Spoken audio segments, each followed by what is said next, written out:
अस्सलाम वालेकुम, मेरा नाम डॉक्टर अवैस अनवर है और हमने आज बात करनी है सेकंड चैप्टर के एक टॉपिक की, जिसका नाम मैंने रखा है function of DNA and RNA.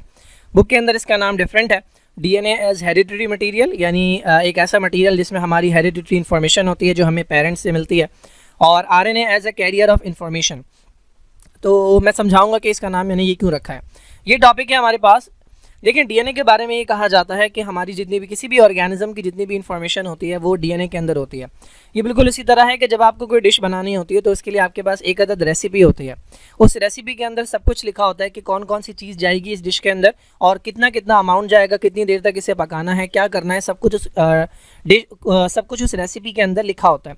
बिल्कुल इसी तरीके से कोई भी ऑर्गेनिज्म कैसा बनेगा, उसके अंदर क्या क्या चीज़ें बनेंगी, कितनी बनेंगी, कब बनेंगी, ये सारी इन्फॉर्मेशन जो लिखी होती है वो एक अदद रेसिपी में लिखी होती है। तो ऑर्गेनिजम्स की रेसिपी जो है, इंसानों की, प्लांट्स की, तमाम ऑर्गेनिज्म की जो रेसिपी है वो बेसिकली डीएनए है। तो डीएनए को हम हेरिडिटरी मटेरियल कहते हैं। इसके अंदर हमारी हेरिडिटरी इन्फॉर्मेशन होती है जो पेरेंट्स से ऑफस्प्रिंग में ट्रांसफ़र होती है।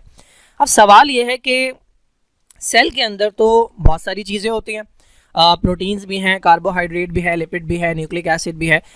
कैसे पता लगा साइंटिस्ट को कि इन तमाम चीज़ों में वो डीएनए ही है कि जिसके अंदर हेरिडिटरी इन्फॉर्मेशन है? तो इसके लिए दो एक्सपेरिमेंट हैं।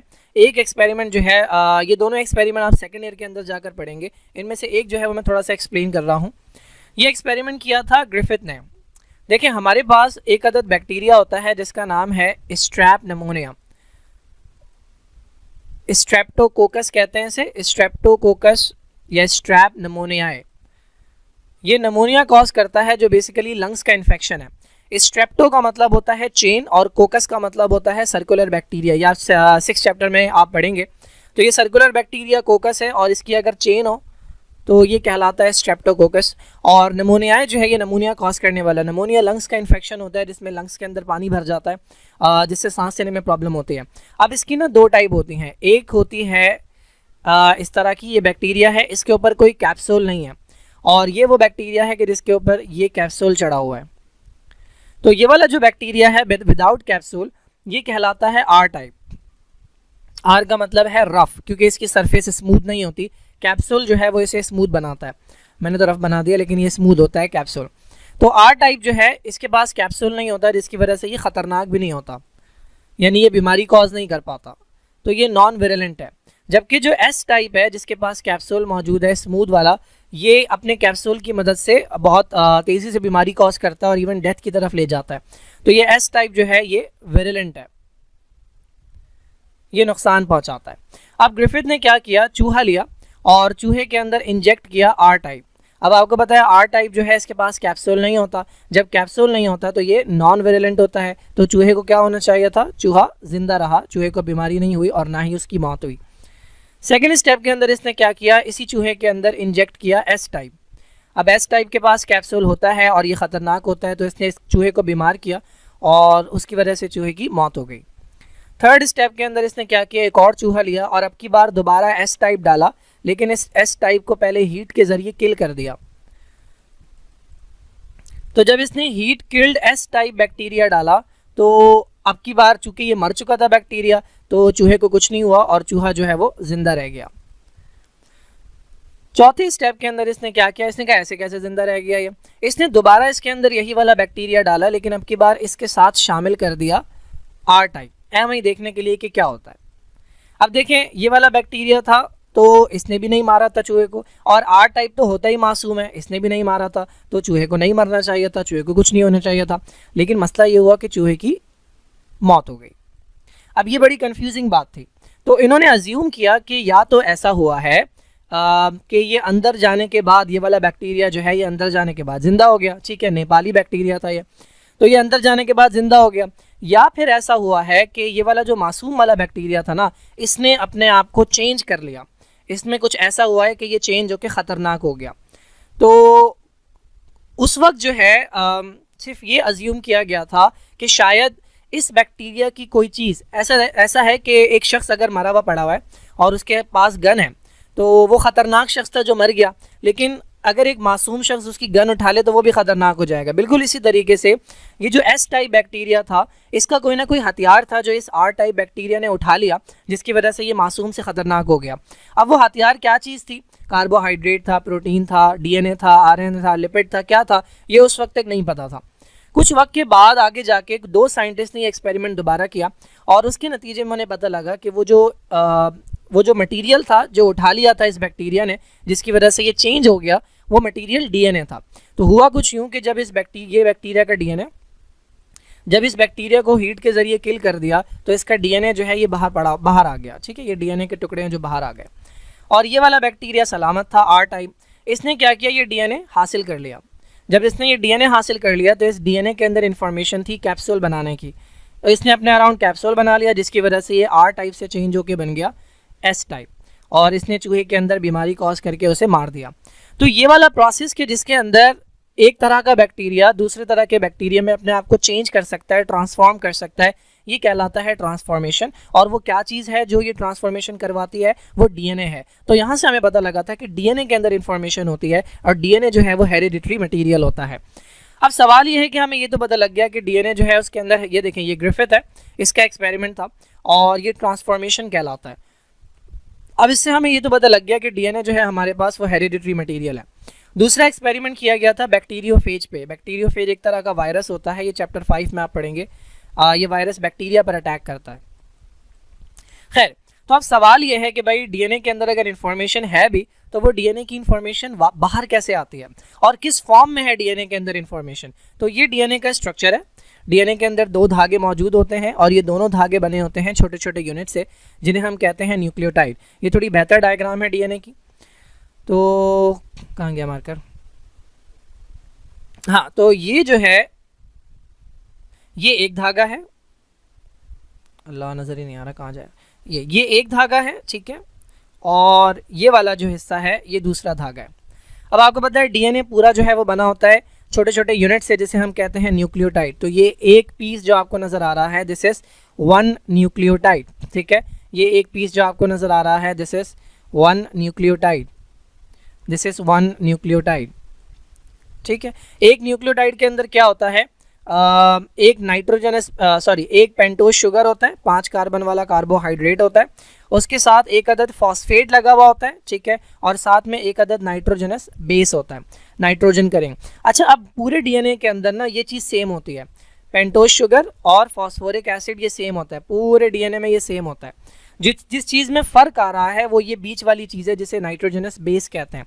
तो ये 4 तरीक़ों की होती है, एक का नाम एडेनिन होता है, एक का नाम गुआनिन होता है, एक का नाम साइटोसिन होता है और एक का नाम थायमीन होता है। तो पता ये लगा कि डीएनए में जो चीज़ चेंज हो रही है उसी में हमारी इन्फॉर्मेशन होगी, क्योंकि जो चीज़ कांस्टेंट है उसमें हमारी इन्फॉर्मेशन नहीं हो सकती। तो ये जो सीक्वेंस है, ये नाइट्रोजनस बेस का जो सीक्वेंस है, बेसिकली ये वो चीज़ है कि जिसके अंदर हमारी इन्फॉर्मेशन छुपी हुई होती है। तो डीएनए के पास स्पेसिफिक सीक्वेंस होता है नाइट्रोजनस बेस का, और इन्हीं बेसिस के अंदर इन्फॉर्मेशन होती है कि क्या बनना है, कितना बनना है और कब कब बनना है। अच्छा, अब सवाल ये है कि ये इन्फॉर्मेशन बाहर कैसे आती है और इस इन्फॉर्मेशन से बनता क्या है। अगर आपको पता है कि आपके पास एक रेसिपी मौजूद है तो वो रेसिपी जिस चीज़ की होगी उससे वो डिश बन के सामने आ जाएगी। तो क्वेश्चन ये है कि डीएनए अगर एक रेसिपी है तो उसकी डिश क्या है। अब आप कहेंगे ऑर्गेनिज्म, तो ऑर्गेनिज्म तो बहुत बड़ी चीज़ है ना, डीएनए से डायरेक्ट ऑर्गेनिज्म तो नहीं बनेगा, डीएनए से कोई मॉलिक्यूल बनेगा। तो हमने देखना है वो कौन सा मॉलिक्यूल है। तो मैं आपको बेसिक आइडिया देता हूँ कि डीएनए से बनता क्या है। डीएनए की जो इन्फॉर्मेशन होती है वो बाहर आती है, ये बात आपने याद रखनी है हमेशा के लिए। डीएनए की जो इन्फॉर्मेशन है वो बाहर आती है और उससे फाइनल चीज़ जो बनती है वो है प्रोटीन। यानी अगर मैं आपसे कहूँ कि डीएनए एक रेसिपी है तो उसकी डिश क्या है, डीएनए की जो डिश है, इस रेसिपी की जो डिश है वो प्रोटीन है। अब ये काम जो होता है ये 2 स्टेप्स के अंदर होता है। देखिए, डीएनए पड़ा हुआ है न्यूक्लियस में, ठीक है, ये न्यूक्लियस है और ये साइटोप्लाज्म है और ये सेल मेम्ब्रेन है। तो ये पड़ा हुआ है डीएनए। अब डीएनए से मैंने बताया आपको क्या बनना है, प्रोटीन। प्रोटीन बनाने वाला जो स्ट्रक्चर होता है वो कहलाता है राइबोसोम, और वो यहाँ होता है, इस एंडोप्लाज्मिक रेटिकुलम पर मौजूद होता है। ये छोटे छोटे आपको जो जर्रे नज़र आ रहे हैं ये राइबोसोम्स हैं, इनका काम है प्रोटीन बनाना। अब डीएनए पड़ा है न्यूक्लियस में, राइबोसोम पड़े हैं साइटोप्लाज्म में। डीएनए बाहर नहीं आ सकता, राइबोसोम अंदर नहीं जा सकते। तो कोई एक ऐसा मॉलिक्यूल चाहिए जो यहाँ से इंफॉर्मेशन ले और बाहर आके इनके हवाले करे इंफॉर्मेशन, ताकि ये प्रोटीन बना सकें। वो मॉलिक्यूल कहलाता है आरएनए। तो डीएनए में हमारी हेरिडिटरी इंफॉर्मेशन है, इस वजह से डीएनए को हम कहते हैं हेरिडिटरी मटेरियल। और आरएनए को मैंने क्या कहा था, आरएनए को हम कहते हैं it is a carrier of information, क्योंकि ये डीएनए से इंफॉर्मेशन लेता है और ये राइबोसोम को प्रोवाइड करता है। तो डीएनए से पहले बनता है आरएनए, और चूंकि इस आरएनए के अंदर मैसेज है तो ये कहलाता है एमआरएनए या मैसेंजर आरएनए। ये वाला स्टेप कहलाता है transcription, this is called transcription. उसके बाद क्या होता है, इस मैसेंजर आरएनए से बनती है प्रोटीन, ये वाला स्टेप कहलाता है ट्रांसलेशन। इस तरीके से डीएनए की इंफॉर्मेशन बाहर आती है और उससे प्रोटीन बनती है। ये पूरा प्रोसेस जो है इसे जीन एक्सप्रेशन भी कहते हैं और इसे प्रोटीन सिंथेसिस भी कहते हैं। तो थोड़ा सा मैं इसे और एक्सप्लेन कर दूं, ये डिटेल में हमने बहुत ज़्यादा डिटेल में नहीं जाना है। ये हमारे पास डीएनए है। जब डीएनए से इंफॉर्मेशन बाहर आनी होती है तो डीएनए का थोड़ा सा हिस्सा खुलता है, ठीक है। तो मैं ये वाला हिस्सा खोल रहा हूँ, ये डीएनए का हिस्सा है, बीच वाला जो खुल गया है, ठीक है, ये वाला हिस्सा। अब यहाँ पर लगे हुए हैं न्यूक्लियोटाइड्स, ठीक है। डीएनए पूरा बना होता है किससे, न्यूक्लियोटाइड से। तो इनमें से कोई एक धागा जो है वो इस्तेमाल होगा, दोनों धागे इस्तेमाल नहीं होते, एक धागा इस्तेमाल होगा। तो ये वाला धागा हम इस्तेमाल कर रहे हैं। इसके ऊपर आकर एक अदद एंजाइम बैठेगा, इस एंजाइम का नाम है डीएनए पॉलीमरेज, डीएनए बनाने वाला एंजाइम डीएनए पॉलीमरेज। ये डिटेल में आप पढ़ेंगे सेकंड ईयर के अंदर, ये अभी सिर्फ मैं बेसिक आइडिया दे रहा हूँ। डीएनए पॉलीमरेज जब आकर बैठेगा तो वो पढ़ेगा कि यहाँ पर कौन सा न्यूक्लियोटाइड लगा है। मैंने आपको बताया 4 तरह के न्यूक्लियोटाइड होते हैं, एडेनिन, गुआनिन, साइटोसिन और थायमिन। अब अगर यहाँ पर एडेनिन लगा हुआ है तो ये बुलाएगा, अब हम क्या बना रहे हैं, हम आरएनए बना रहे हैं। आरएनए के अंदर ये डीएनए के न्यूक्लियोटाइड्स हैं, आरएनए के अंदर एडेनिन होता है, गुआनिन होता है, साइटोसिन होता है और यूरेसिल होता है। तो आरएनए में थायमिन नहीं होता। तो रूल ये है कि डीएनए में जहाँ पर एक जगह एडेनिन लगा होता है उसके सामने हमेशा थायमिन होता है। कहीं पर भी डीएनए में एडेनिन होगा तो सामने थायमिन होगा, थायमिन होगा तो सामने एडेनिन होगा, गुआनिन होगा तो सामने साइटोसिन होगा और साइटोसिन होगा तो सामने गुआनिन होगा। तो जैसे ये डीएनए पॉलीमरेज देखेगा कि यहाँ पे एडेनिन लगा है, अब उसे बुलाना चाहिए किसे, थायमिन को नहीं बुलाएगा, क्योंकि हम डीएनए से डीएनए नहीं बना रहे, हम डीएनए से आरएनए बना रहे हैं। तो आरएनए में होता है एडेनिन के सामने यूरेसिल, तो ये यूरेसिल को बुलाएगा। ये यूरेसिल आ गया। इसके बाद ये आगे बढ़ेगा, यहाँ पर देखेगा अगर साइटोसिन लगा हुआ है तो ये बुलाएगा गुआनिन को, यहाँ पे देखेगा अगर गुआनिन लगा है तो बुलाएगा साइटोसिन को। इस तरह से चलते चलते ये डीएनए से एक इस तरह का धागा बन जाएगा। This is known as messenger RNA, ठीक है। ये पहला स्टेप कंप्लीट हो गया जिसे हम कहते हैं ट्रांसक्रिप्शन। मैं यहाँ पर दिखाता हूँ, देखें ये बेसिक आइडिया है, डीएनए है, ये डीएनए से सिंगल धागा बनेगा जिसे मैसेंजर आरएनए कहते हैं। ये स्टेप ट्रांसक्रिप्शन कहलाता है। उसके बाद ट्रांसलेशन के नतीजे में ये प्रोटीन्स बनती हैं जो अमाइनो एसिड का स्ट्रक्चर, अमाइनो एसिड का सीक्वेंस है। अच्छा, यहाँ अगर आप देखें तो डीएनए है, ये डीएनए का बीच वाला हिस्सा खुल गया है। और अच्छा हाँ सॉरी, आरएनए पॉलीमरेज आता है, क्योंकि आरएनए बना रहे हैं तो आरएनए पॉलीमरेज आया। ये जो टॉफी के जैसा लग रहा है पीछे पिंक कलर का, this is the enzyme RNA polymerase. अब देखें डीएनए में जहाँ एडेनिन लगा हुआ था उसके सामने लगाया गया यूरेसिल, जहाँ साइटोसिन लगा हुआ था उसके सामने लगाया गुआनिन, जहाँ गुआनिन लगा हुआ था उसके सामने लगाया साइटोसिन, जहाँ एडेनिन लगा हुआ था उसके सामने यूरेसिल, जहाँ थायमिन लगा हुआ था उसके सामने एडेनिन। ये पूरा जो धागा बन रहा है दिस इज मैसेंजर आरएनए। ये बनने के बाद इसमें से अलग हो जाएगा। उसके बाद क्या होता है, यहाँ पर देखें ये डीएनए का मॉलिक्यूल है डबल स्ट्रैंडेड, ये आरएनए पॉलीमरेज है वो एंजाइम, और ये बनाना शुरू कर रहा है आरएनए। ये वाला स्ट्रक्चर जो है ये मैसेंजर आरएनए है। इसके कुछ स्टेप होते हैं। पहला स्टेप इनिशिएशन होता है, जहाँ से काम स्टार्ट होता है। उसके बाद इसका साइज बढ़ने लगता है तो ये इलोंगेशन कहलाता है। उसके बाद जब ये बन के ख़त्म हो जाता है तो ये पॉइंट कहलाता है टर्मिनेशन। ये मैसेंजर आरएनए बन के बाहर आ गया और आरएनए पॉलीमरेज अलग हो गया। पहला स्टेप कंप्लीट हो गया जिसे हम कहते हैं ट्रांसक्रिप्शन।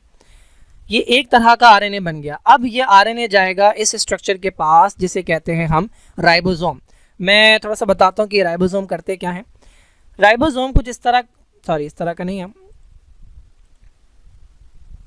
हाँ राइबोसोम जो है ये कुछ इस तरह का स्ट्रक्चर है, ठीक है। ये इसका एक यूनिट है जो लार्जर सब यूनिट है, और ये इसका दूसरा यूनिट है जो स्मॉलर है। 2 पीसेस से मिलके बनता है। जो मैसेंजर आरएनए आया था वो इन दोनों यूनिट्स के दरमियान में आकर बैठ जाता है। इस मैसेंजर आरएनए पे ये न्यूक्लियोटाइड्स लगे हुए हैं, ठीक है।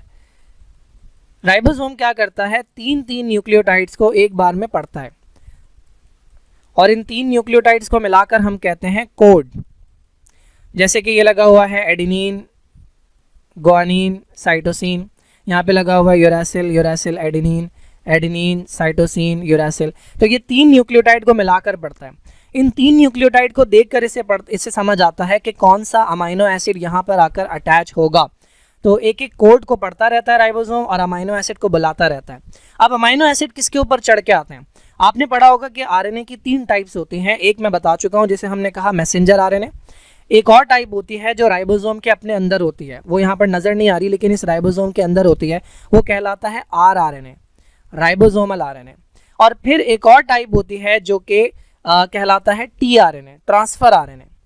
इस ट्रांसफर आरएनए के मॉलिक्यूल के सर पे लगे होते हैं अमाइनो एसिड, तो वो आकर यहाँ बैठता है। ये ट्रांसफर आरएनए है और इस ट्रांसफर आरएनए के ऊपर ये लगा हुआ है अमाइनो एसिड। एक और ट्रांसफर आरएनए आकर यहाँ बैठेगा, इसके ऊपर भी लगा हुआ है अमाइनो एसिड। इन अमाइनो एसिड के दरमियान बॉन्ड बनता चला जाएगा, ये राइबोसोम आगे बढ़ता जाएगा। एक और ट्रांसफर आरएनए यहाँ पर आकर बैठेगा, इसके अमाइनो एसिड, इसके दरमियान बॉन्ड बनेगा। इस तरह से अमाइनो एसिड की एक लंबी सी चेन बन जाएगी जिसे आप कहते हैं प्रोटीन। ये वाला स्टेप कहलाता है ट्रांसलेशन। ठीक है, यहाँ पर नज़र आ रहा है ये राइबोसोम है और ये राइबोसोम चलता चला जा रहा है। सॉरी, ये राइबोसोम नहीं है, ये आरएनए पॉलीमरेज है। ये जो एंजाइम यहाँ पर काम कर रहा था ये है। इन्होंने राइबोसोम की पिक्चर नहीं दी। तो ये ट्रांसफर आरएनए है। ये जो अजीब सा स्ट्रक्चर आपको नज़र आ रहा है, ये ट्रांसफर आरएनए यहाँ पर मौजूद है। इसको ये सिंप्लीफाई करके बनाया है। इसके सर के ऊपर यहाँ पर लगा होता है अमाइनो एसिड। ठीक है, यहाँ पर अमाइनो एसिड अटैच होता है। तो ये बेसिक आइडिया है। इस तरीके से जो डीएनए के अंदर इंफॉर्मेशन है वो बाहर आती है और इससे प्रोटीन बनता है। और ये जो है ये 2 स्टेप्स के अंदर काम होता है। एक स्टेप कहलाता है ट्रांसक्रिप्शन, जिसमें डीएनए से आरएनए बनता है, और एक स्टेप कहलाता है ट्रांसलेशन, जिसमें इस आरएनए से प्रोटीन बनती है। तो डीएनए को हम कहते हैं हेरिडिटरी मटीरियल और आरएनए को हम कहते हैं it is the carrier of information, क्योंकि ये डीएनए से इंफॉर्मेशन लेकर आगे आता है साइटोप्लाज्म के अंदर और राइबोसोम के जरिए प्रोटीन सिंथेसिस के अंदर हेल्प करता है।